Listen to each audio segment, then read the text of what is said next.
Welcome everyone. My name is Eric Christensen from Mount Royal University Library. This is the third part of this four-part video series on the research process. In this section, we're going to be taking off from where we were in part two. In part two, we reviewed how to use a background resource, in that case, Credo Academic Core, to do some background searching on our topic. In this video, I'm going to demonstrate how I would look for academic sources using some of the relevant academic databases.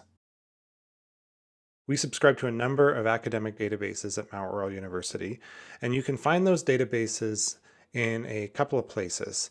You can get them from the A to Z list of databases, which we've just looked at, to find Credo Academic Core. You can also find some relevant academic databases for health and physical education on the Health and Physical Education Library Research Guide.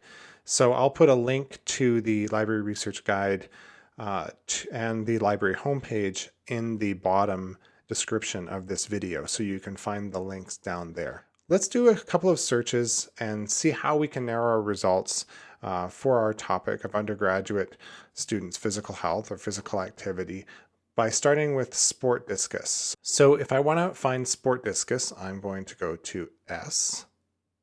We're going to go scroll down to close to the bottom of this page, and we're interested in sport discus with full text.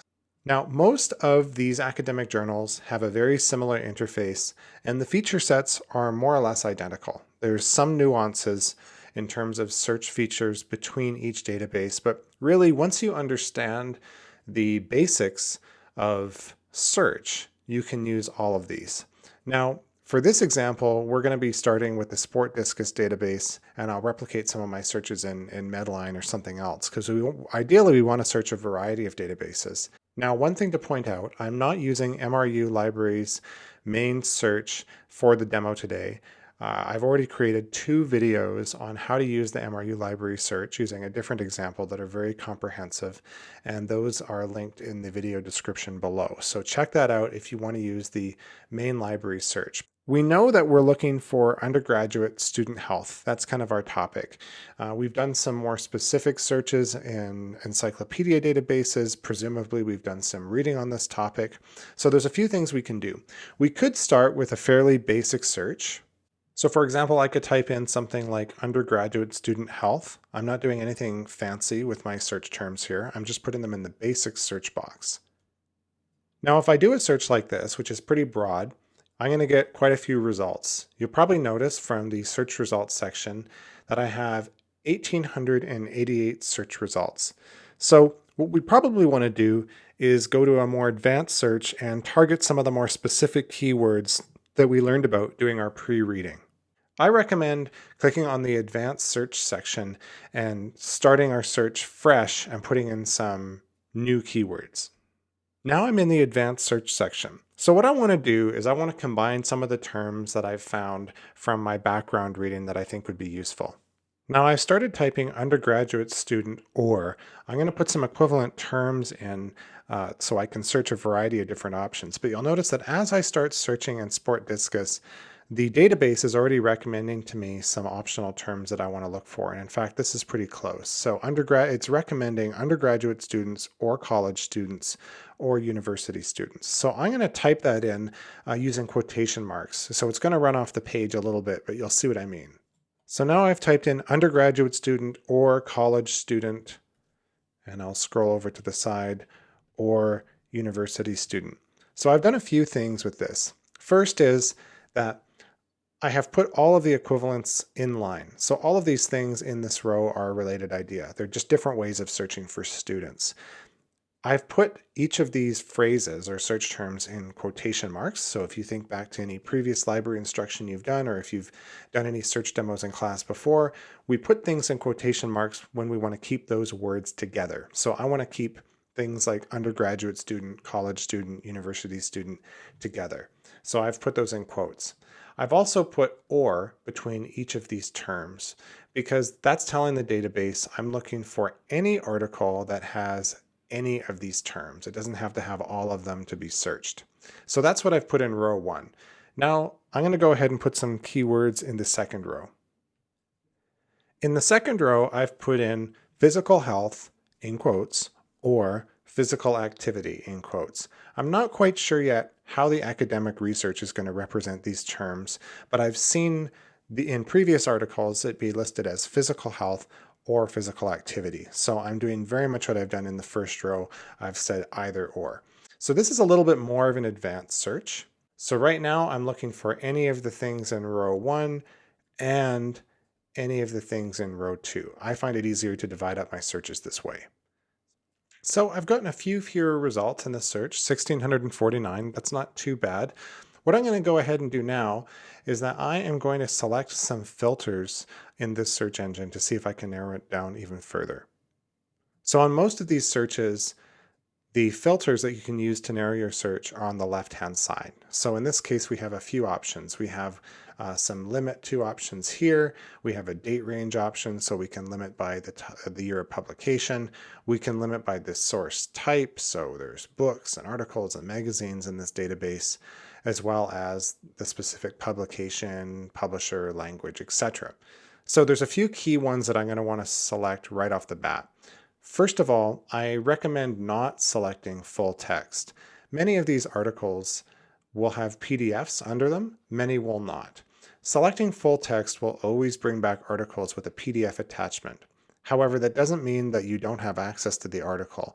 Many of our databases talk to each other, so if an article comes along where it has a blue box like find full text, you can often retrieve that from another database. So we don't want to rule those sources out, so we're going to leave that unchecked.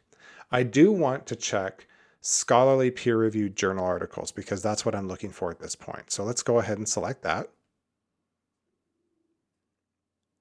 That's limited my search a little bit. I also want to limit this to more recent research.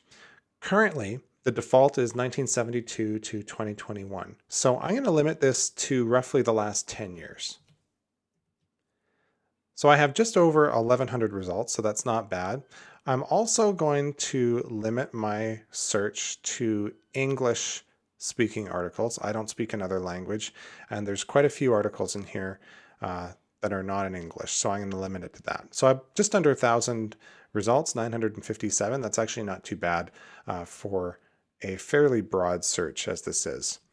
At this point, what I'd recommend is going through some of these article titles, just looking at the titles, looking at some of the preliminary information, and selecting what's valuable to you to read later. So now in this search, I wasn't finding exactly what I wanted, so I adjusted my search a little bit.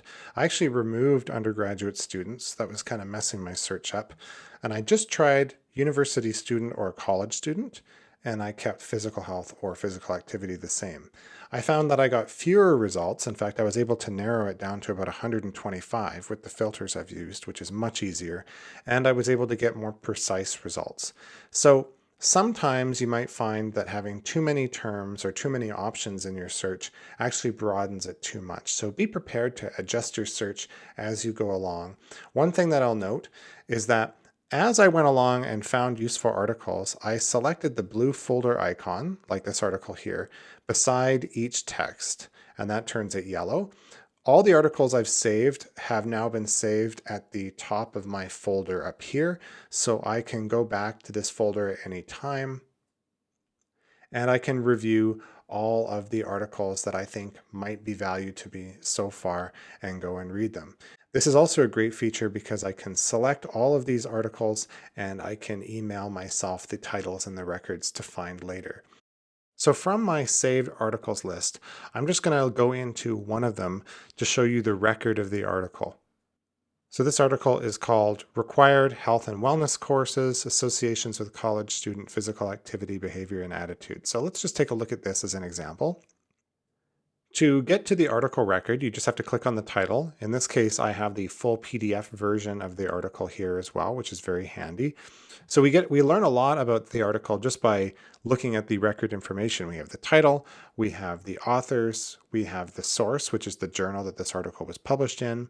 One thing that I do want to note is that you'll see that there is a variety of subject terms linked to this article, which is interesting. So for instance, college students is a subject term. Health is a subject term. Universities and colleges, school enrollment, demographic surveys. These subject terms are effectively categories that have been assigned to this article to help describe what it's about. So in this example, we did an advanced search and selected articles, saved them to our folders as such. However, we could also use the thesaurus in this database to find subject terms. So the thesaurus is located here at the very top in the thesaurus menu.